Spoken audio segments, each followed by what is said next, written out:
আহা, হায় হায়, 1 মিনিট ভাইবেন। কোন এক বেনামাজি কেউ যদি এখানে থাকো ভাই, 1 মিনিট ভাইবে, আজকেই ভাইবে, ঘুমাইবার আগেই ভাইবে। নবীজি জিজ্ঞেস করবে, উম্মত, আমি 23 বছর উম্মত। হাসরের ময়দানে নবী বলবে, আমলনামা দেখাইয়া বলবে, প্রত্যেককে সুপারিশের জন্য নবীজির কাছে চাইতে হলে আমলনামা জমা দিতে হবে। ওমা, সুপারিশের কোনো কাগজপত্র নাই, কথা কোনা, কোনো নিয়ম কানুন নাই নাকি? হ্যাঁ, কোনো ফাইল জমা দিতে হবে না তো নবীজি তো দেখবে। নবীজির সামনে তো আপনাকে বলতে হবে, ইয়া রাসূলুল্লাহ, এই যে আনিসুর রহমান আশরাফি, এইটা আমার ফাইল, আপনি দেখেন, আমার জন্য একটু সুপারিশ করুন আল্লাহর কাছে। আল্লাহর নবী দেখবে 30 বছর সুদের ব্যবসা, 60 বছর বয়স, 60 বছর পর্যন্ত বিড়ি সিগারেট খাইয়া গেছে। 30 বছর, 60 বছর বয়স, কোনদিন গালি ছাড়া কথা বলে নাই। ছেলেটা বেনামাজি, মেয়েটা বেপর্দা, স্ত্রী বেপর্দা। মৃত্যু পর্যন্ত আমার উম্মতের ঘরে প্রতিদিন রঙিন টেলিভিশনে নাচ গান নর্তকীর ছবি চলছে।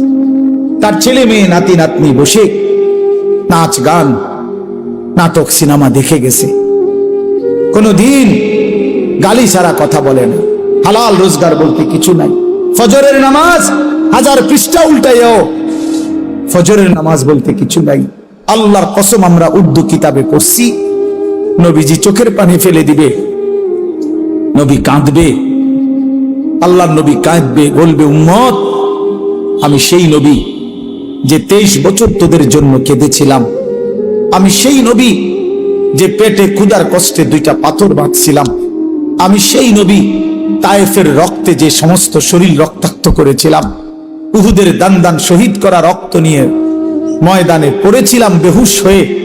আমার এত রক্ত, আমার এত চোখের পানি, আমার এত ক্ষুধার কষ্টের বিনিময়ে উম্মত এই আমলনামা, তুমি আমার এত বড় বেইজ্জতি কেমনে করলে? আমি কেমনে আমার আল্লাহর সামনে এটা দেখাবো যে আয় মাওলা, এটা শ্রেষ্ঠ নবীর, শ্রেষ্ঠ উম্মতের আমলনামা?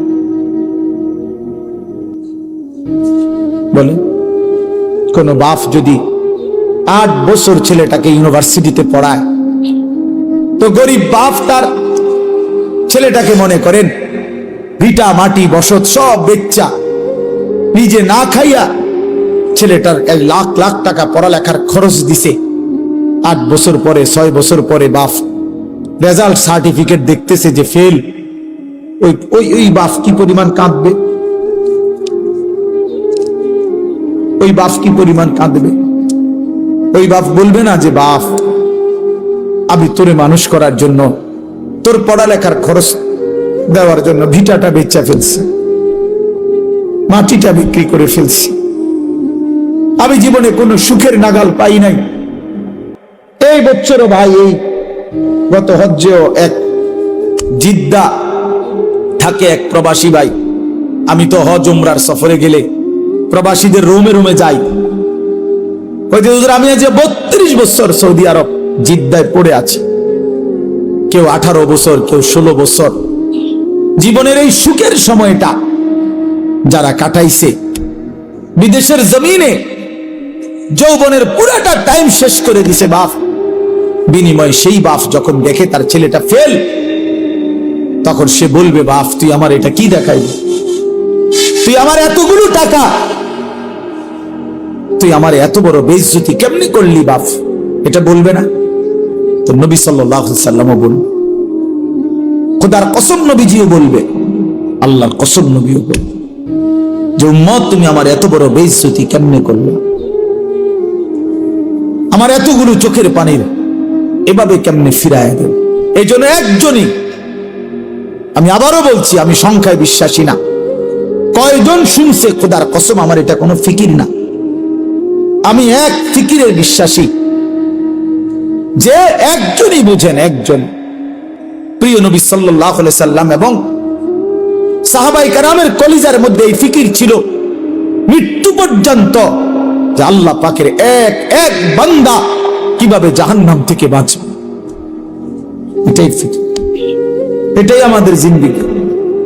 বাবারা, আপনাদের কাছে অনুরোধ, নিজের ছেলে মেয়ের দ্বীনের প্রতি নজর দিয়ে যুদ্ধ করেন, কষ্ট করেন। ছেলেটা নামাজ কেন পড়বে না? মেয়েটা পর্দা কেন করবে না? স্ত্রী কেন পর্দা করবে না?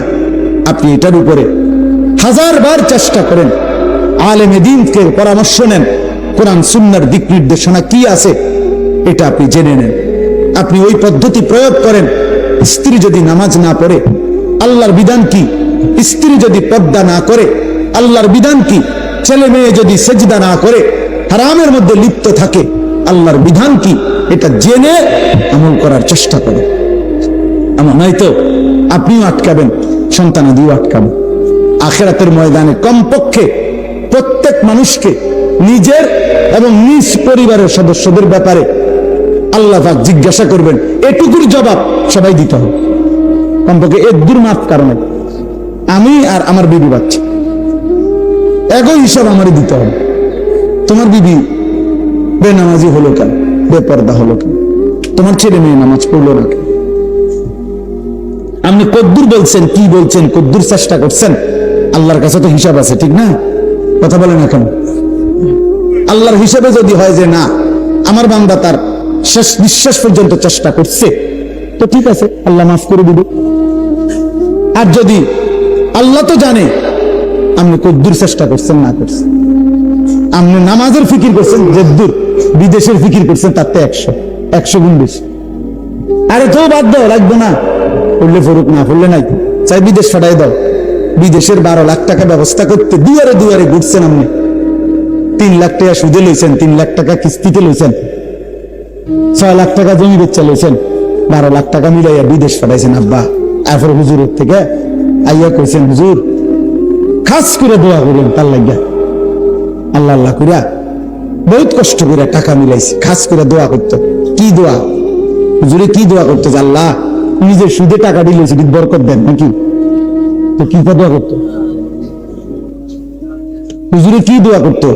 আল্লাহ ওনার কিস্তিতে বরকত দেন। এই দোয়া করলে তো হুজুরের ঈমান থাকবে। জানেন এটা? হারামের উপরে দোয়া করলে কি থাকে না? ঈমান থাকে। এরকম দোয়া যদি কোনো হুজুর জেনে বুঝে করে, তো হুজুরের ঈমান থাকবে। তো মুসিবত না? মানুষের কি খামখেয়ালি মনে করছেন? হারামের উপরে দোয়া করা যায় না? হারামের উপরে আল্লাহর কাছে কি করা যায় না? নিষেধ, হারাম এটা। এই জন্য বিদেশ পাঠাইতে আমি নিষেধ করি না।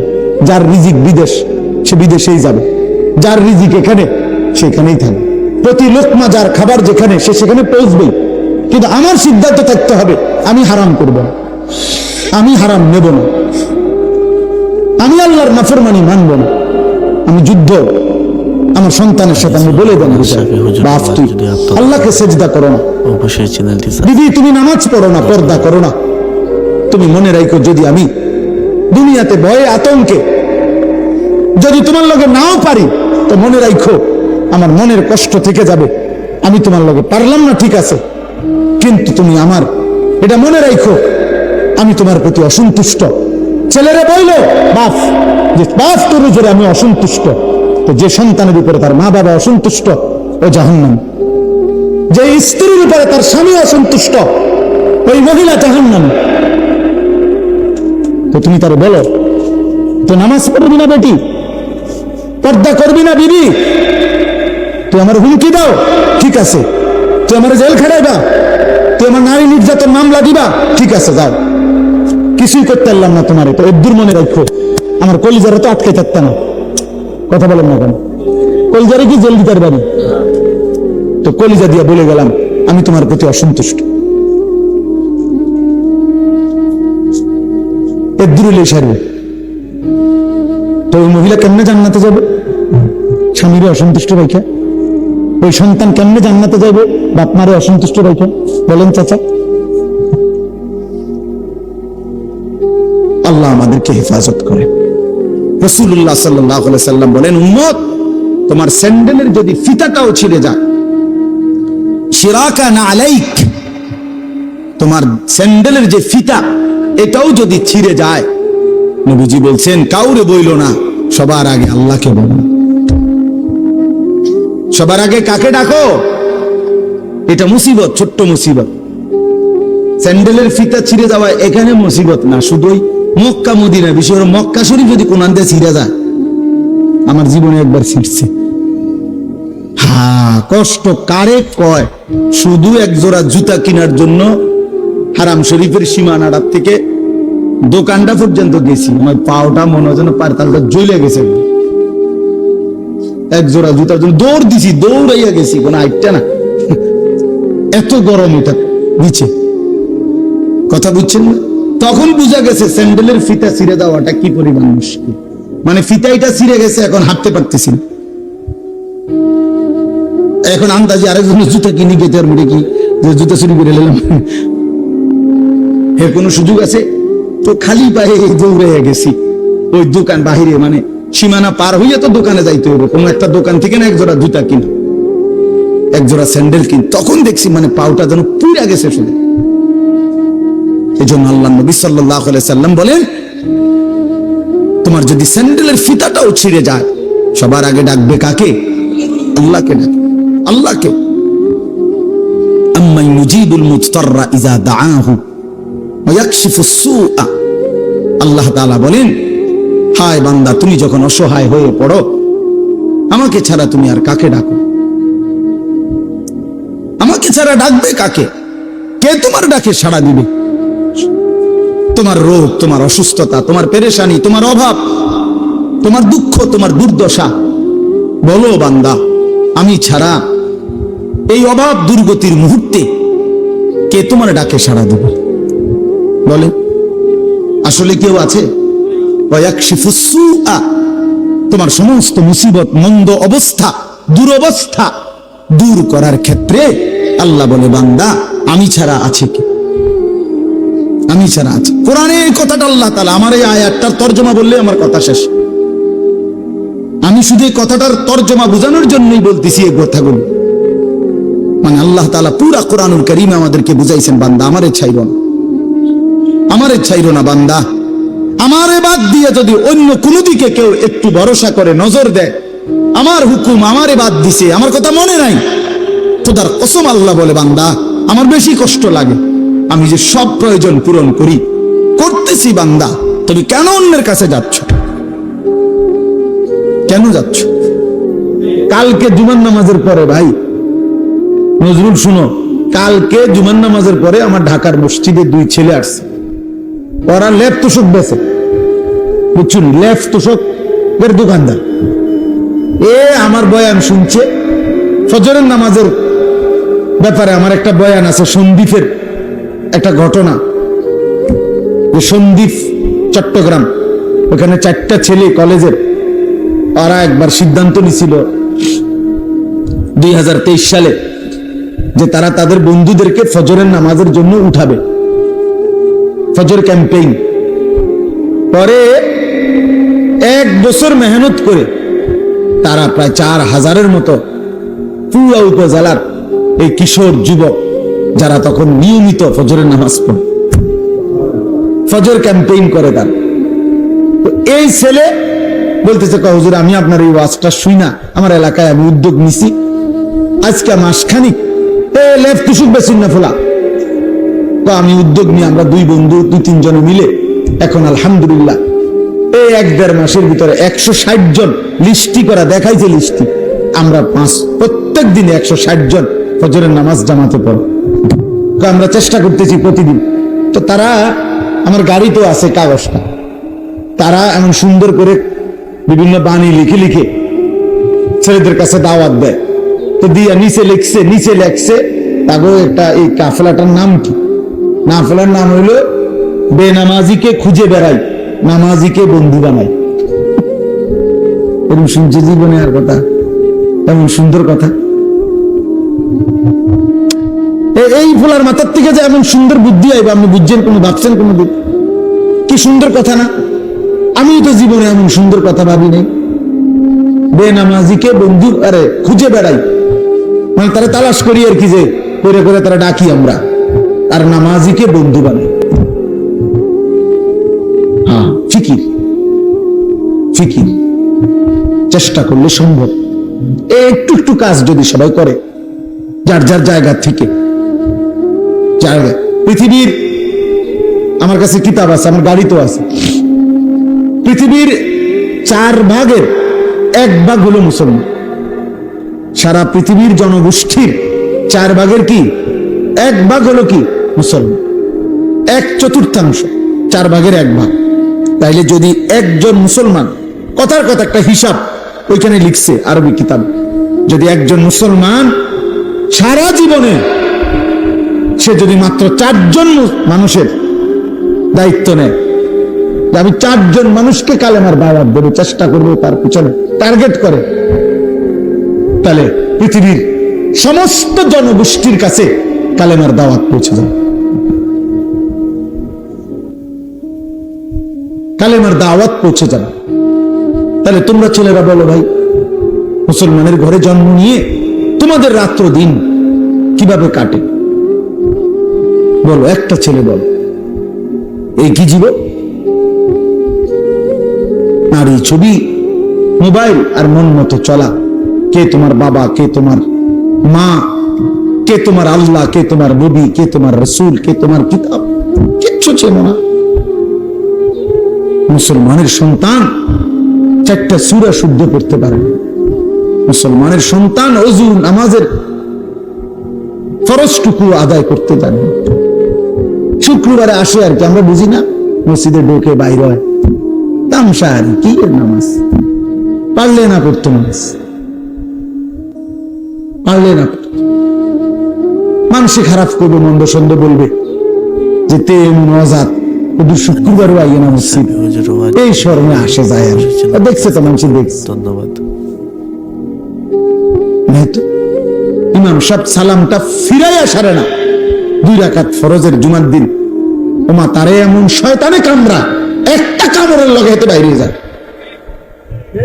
একটা কামে, মা তার গুড়া কিরমি তার ফেডে এভাবে কামড় দিছে, সাথে সাথে দৌড় দিয়ে বাইরে গেছে,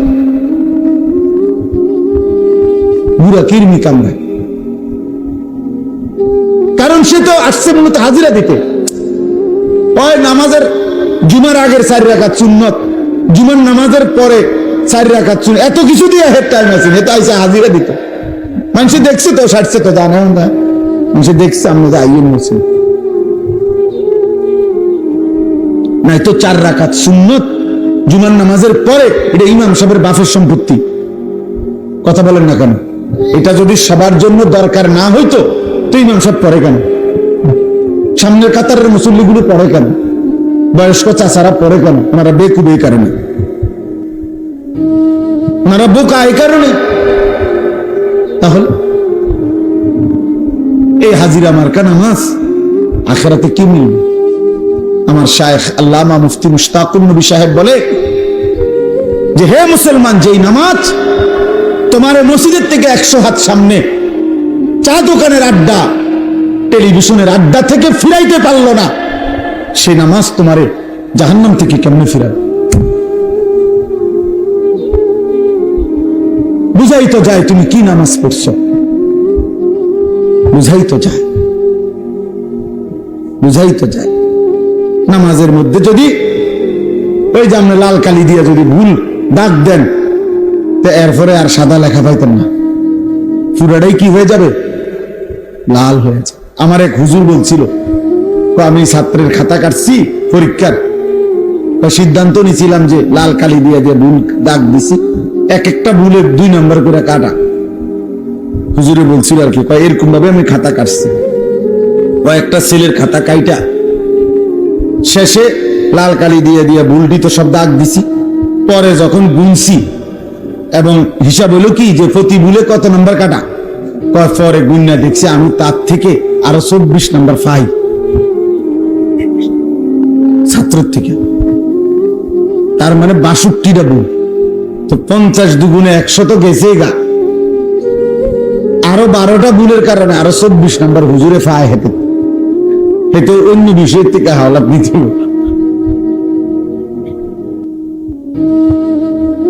মানে ভুলের পরিমাণটা বুঝাইছে আর কি, যে মূল 100 গিয়ে আরো কি 24 আরো রয়েছে ভুল। ওটা কোথেকে দিব, তো পুঁজিয়ে নেয়। আর তা আমাদের নামাজের যদি এমন হয়, আখিরাতে কি নাকি মিলবে বলে? কি নাকি মিলবে? কথা তো ছিল, আল্লাহ তাআলা কোরআনে বলছেন নামাজ গুনাহ থেকে ফিরায়, বলছে না? কথা বলেন না কেন? নামাজ গুনাহ থেকে ফিরায় কিনা আল্লাহ বলছে কিনা?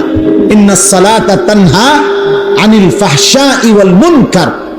তাহলে এখন নামাজ যদি গুনাহ থেকে না ফিরায়, তাহলে বুঝা গেল আল্লাহর কথা, আল্লাহর কথা কোনটা? আপনার কথা সঠিক না আল্লাহর কথা সঠিক? তো তাইলে নিশ্চয় আমার নামাজে ত্রুটি, নিশ্চয় আমার সেজদাতে ত্রুটি। এই জন্য যারা নামাজ পড়ে না তারা তো পড়েই না, আর যারা পড়ে অথচ গুনাহ থেকে বাঁচে না, আপনি খবর নিলে, যাচাই করলে দেখবেন তাদের নামাজের মধ্যে শত শত ভুল। এই কারণে ওই নামাজের ওই শক্তি আসে না যে শক্তিতে তাকে গুনাহ থেকে ফিরায়। এই জন্য যারা আবার নামাজ পড়ে, আপনাদেরকে বললাম ওযু নামাজ ঠিক করেন। একজন আলেমের সাথে সম্পর্ক ছাড়া আখিরাতের জীবন সুন্দর হবে না। নিজে নিজে মাতবরি করলে হতো না, উলামায়ে কেরামের কাছে আসতেই হবে, আলেমে দ্বীনের কাছে আসতেই হবে, আল্লাহকে ভালোবাসতেই হবে, প্রিয় নবী সাল্লাল্লাহু আলাইহি সাল্লামকে ভালোবাসতেই হবে আখিরাত যদি চান। এই আমার শেষ কথা। আজকে জওয়ান বলেন, বুড়ো বলেন, বাচ্চা বলেন, শিশু বলেন, সবাই যেন প্রতিযোগিতা করতেছে কিভাবে নবীজির সুন্নত ত্যাগ করা যায়। মেসওয়াক 60 বছরের বুড়াও চেনে না, 6 বছরের বাচ্চাও চেনে না, কেউই বোঝে না। ঘরকে ঘর এমন না, দস্তরখান 6 বছরের বাচ্চাও চিনে না, 60 বছরের বুড়া মেয়েও চেনে না। তো কি হলো চাচা, সমান হলো না? টেলিভিশন 6 বছরের বাচ্চাও দেখে, 60 বছরের বুড়া চাচাও দেখে। কথা বলেন না কেন? তো তো বরাবর হয়ে গেল না? বরাবরই তো হয়ে গেল, বরাবরই তো হয়ে গেল। বাচ্চাও মিথ্যা বলে, বুড়াও মিথ্যা বলে। বয়স্ক মানুষও সুদ খাচ্ছে, বয়স্ক লোক কিস্তি নিতেছে, বয়স্ক লোক কথায় কথায় গালিগালাজ করতেছে। 30 বছর মহিলা বেপর্দা, 40 বছর মহিলা বেপর্দা, প্রতিদিন মহিলার আওয়াজ পরপুরুষ শুনে, পরপুরুষ শুনে। একবার জীবনে নবীর স্ত্রীরা 9 জনে নবীজির কাছে বলছে, আমাদের খাদ্য খাবারের একটু কষ্ট হয়, আপনি যে অতিরিক্ত যুদ্ধের যে সম্পদ পান সেখান থেকে আমগো বরাদ্দ মাঝে মধ্যে গনিমতের মাল পাইলে একটু বাড়াইয়া দিলে হয় না? এই কথাটা একবার জীবনে বলছে রাসূলুল্লাহ সাল্লাল্লাহু আলাইহি ওয়াসাল্লামের স্ত্রীরা 9 জন। আল্লাহ নবী সাল্লাল্লাহু আলাইহি ওয়াসাল্লাম সেদিন এশার নামাজ পড়ে আর ঘরে যায় নাই। মনটা কষ্ট পাইছে, হায় আমার বিবিরা দুনিয়া চাইলো, আমার ঘরে থাইকা আমার বিবি হইয়া ওরা দুনিয়া চাইলো। তো মন খারাপ করে যখন তিনি মসজিদে বসে আছেন, এশার নামাজের উপরে ঘরে যাচ্ছে না হুজরায়, তো আল্লাহ তাআলা বলছে, বন্ধু, ইয়া আইয়ুহান নাবিয়্যু কুল লিআজওয়াজিকা ইন কুনতুন্না তুরিদনাল হায়াতাদ দুনিয়া ওয়া যিনাতাহা ফাতাআলাইনা উমাত্তিউকুন্না ওয়া উসাররিহুকুন্না সারাহান জামিলা। আপনি যান, ঘরে যান, মন খারাপ করেন না। আপনার বিবিদেরকে গিয়ে বলেন, হে বিবিরা, যদি তোমরা দুনিয়া চাও, সম্পদ চাও, তো যা লাগবে, যা কিছু ফার্নিচার, আসবাব, গহনা, কসমেটিক্স যা লাগবে বলো, আমি সব তোমাদেরকে দিয়ে দেব, এক শর্তে, শুধু আমি রাসূলের স্ত্রী, এটা ছেড়ে দিতে হবে। বুঝেন নাই? মুহাম্মদের স্ত্রী থাকতে পারবা না, আমার থেকে তালাক নিয়ে নিতে হবে, এরপরে যা বলো সব দেবো, সব দেবো। وإن كنتن تريدن الله ورسوله والدار الآخرة فإن الله أعد للمحسنات منكن أجرا عظيما। আর যদি আল্লাহকে চাও, রাসূলকে চাও, আখিরাতকে চাও, তো এখন নিয়মিত নেক আমল করতে হবে, মুহসিনাত হইতে হবে, মানে নেককার নারী হইতে হবে। তাহলে আমি আল্লাহ ওয়াদা দিলাম, সর্বশ্রেষ্ঠ বিনিময় জান্নাত দিয়ে দেব। সিদ্ধান্ত নাও। দুনিয়া চাইলে রসুল ছেড়ে দাও, আল্লাহ রসুল আখিরাত চাইলে দুনিয়া ছেড়ে দাও। আল্লাহ নবী সাল্লাল্লাহু আলাইহি সাল্লাম আম্মা জান আয়েশা রাদিয়াল্লাহু তাআলা আনহাকে বলছে, ঘরে আয়েশা নবীর স্ত্রী আয়েশাকে, আয়েশা শুনো, তোমাদের দাবি দেওয়ার ক্ষেত্রে আল্লাহর পক্ষ থেকে এখন আয়াত নাযিল হয়েছে, আমি শুনাইতেছি। তবে ভূমিকা বলছে নবী একটা, যে আয়াতটা বলার আগে আগে শুনো, তৎক্ষণাৎ জবাব দিও না। তুমি বাকি 8 জনের লগে মিটিং করো, মশওয়ারা করো, পরামর্শ করো। প্রয়োজনে তোমরা তোমাদের বাড়িতে যাও, যাইয়া তোমাদের আব্বা মা, ওই ছেলে ওই দিকে জায়গা আছে তো বাবা, ওই দেখো ওই দরজাটা দিয়ে ঢোকো, তুমি আও বাপ একদম ঢুকে শোনো কতক্ষণ। তো দেখেন নবীজি ভূমিকা কয় যে তোমাকে আব্বা মার লগে দরকার হলে গিয়ে কি করো, বুঝ কইরো, পরামর্শ করো, তোমরা মিটিং করো। তো এরপর উত্তর দিলে চলবে, নগদ উত্তর দিও না। আয়েশা রাদিয়াল্লাহু তাআলা আনহা বুঝছে ঘটনা ভালো না, মানে আর বুঝুন তো, যা বুঝার বুঝাই লাগছে যে লক্ষণ বালা না, যেমনি গুছাইতে আছে। তো বলতেছি, ইয়া রাসূলুল্লাহ, কারে কারে জিগামু এটা পরে, আগে আয়াত বলেন, মানে আল্লাহ কি নাজিল করছে এটা না আগে কইবেন। পরামর্শ তো কার লগে করবেন সেটা আমি বুঝুন, আপনি আগে বলেন কি ঘটনা, কি আয়াত না কইবেন আগে। তো নবীজি বলছে, আল্লাহ এই আয়াত নাজিল করছে, দুনিয়া চাইলে নাও, রসুলকে ছেড়ে দাও। আখিরাত চাইলে আল্লাহকে, চাইলে রসুলকে, চাইলে অপেক্ষা করো, আখিরাত মিলবে, আজরে আজিম মিলবে, জান্নাত মিলবে। আম্মা জান আয়েশা রাদিয়াল্লাহু তাআলা আনহা বলেন, আল্লাহর কসম ইয়া রাসূলুল্লাহ, কাউকে জিজ্ঞেস করতে হবে না, বাকিদের লগে পরামর্শের দরকার নাই, মা বাবার পরামর্শ দরকার নাই। যদি আপনাকে হারাইতে হয়, দুনিয়া যদি আমি 100বারও পাই, আমি এমন দুনিয়া চাই না। আপনাকে হারিয়ে, আপনার মতো স্বামীকে হারিয়ে এই দুনিয়া আমি 100বার দিলেও নেব না। প্রত্যাখ্যান করছেন যে আরে না, বলেন বলছিলাম একটা আবদার, কিন্তু তার মানে আপনাকে হারাবো। প্রিয় দিনী ভাইরা, নিত্য নতুন ওয়াজ পেতে আমাদের চ্যানেলটি সাবস্ক্রাইব করে পাশে থাকবেন।